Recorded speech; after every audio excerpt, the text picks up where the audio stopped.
ଆପଣମାନେ ତ ଜାଣିଛନ୍ତି ପୃଥିବୀ ଏକ ଜଳୀୟ ଗ୍ରହ। ଏହାର 3 ଭାଗ ଜଳ ଏବଂ 1 ଭାଗ ସ୍ଥଳ। ଏହି 3 ଭାଗ ଜଳକୁ 100 ଭାଗ ନେଲେ 97 ଭାଗ ଆମ ସମୁଦ୍ରରେ ରହୁଛି। ଆଉ 2 ଭାଗ ବରଫ ଆକାରରେ ରହୁଥିବା ବେଳେ 1 ଭାଗ ମଧୁର ଜଳକୁ ଆମେ ନିତ୍ୟ ବ୍ୟବହାର୍ଯ୍ୟ କରିଥାଉ, ଯାହାକି ନଦୀ, ପୋଖରୀ, ଗଡ଼ିଆ ଏବଂ ଭୂତଳ ଜଳ ହୋଇଥାଏ। ବର୍ତ୍ତମାନ ସମୟରେ ଏତେ ଜଳ ଥାଇ ମଧ୍ୟ ଆମେ ଜଳ ସଙ୍କଟର ସମ୍ମୁଖୀନ ହେଉଛୁ। ଏହି ଜଳ ସଙ୍କଟକୁ ଦୂର କରିବା ପାଇଁ ଏକ ଅଭିନବ ପ୍ରୟାସ, ଯାହାକି ବିଶୁଦ୍ଧ ଜଳ ଅମଳ ପ୍ରକଳ୍ପ ବା ୱାଟର ପ୍ୟୁରିଫିକେସନ।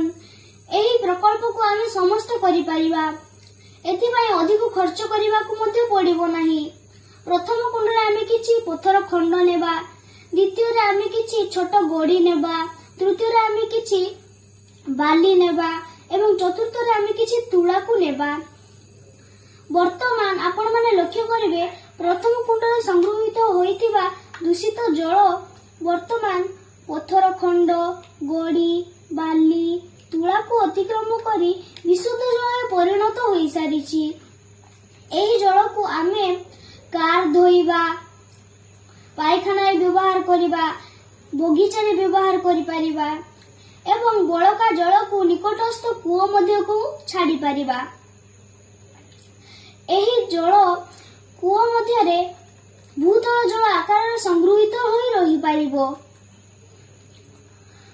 ଅଧିକ ଜଳ ବାହାରୁଥିଲେ ସକପିଟ୍ ଅର୍ଥାତ୍ ଗୋଟିଏ ଗର୍ତ୍ତ ଖୋଳି ତା ମଧ୍ୟରେ ବାଲି ଏବଂ ଛୋଟ ଛୋଟ ଗଡ଼ିକୁ ଭିତରେ ପକାଇ ଭୂତଳ ଜଳକୁ ସଂଗୃହୀତ କରି ରଖିପାରିବା। ବର୍ତ୍ତମାନ ପ୍ରଶ୍ନ ଉଠୁଛି ବର୍ଷା ଦିନରେ ଆମେ ଜଳକୁ କାହିଁକି ସଂଗୃହୀତ କରିବା?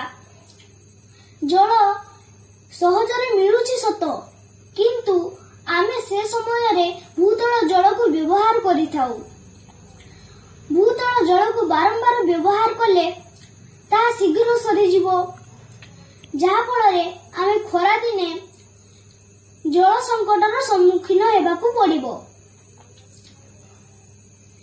ବର୍ଷା ଜଳକୁ ସଂଗୃହୀତ କରି ରଖିଲେ ଆମେ ଜଳ ସଙ୍କଟର ସମ୍ମୁଖୀନ ହେବା ନାହିଁ ଏବଂ ଏହି ଜଳକୁ ବାରମ୍ବାର ବ୍ୟବହାର କରିବା ଫଳରେ ଭୂତଳ ଜଳ ସଂଗୃହୀତ ହୋଇ ରହିବ। ତେଣୁ ବର୍ଷା ଜଳକୁ ଅଯଥାରେ ନଦୀ, ନାଳ ଦେଇ ସମୁଦ୍ରକୁ ଛାଡ଼ିବା ପରିବର୍ତ୍ତେ ସଂଗୃହୀତ କରି ରଖିବା। ଏହି ସଂଗୃହୀତ ଜଳକୁ ଆମେ ବ୍ୟବହାର କରିବା ଫଳରେ ଭୂତଳ ଜଳ ସଂଗୃହୀତ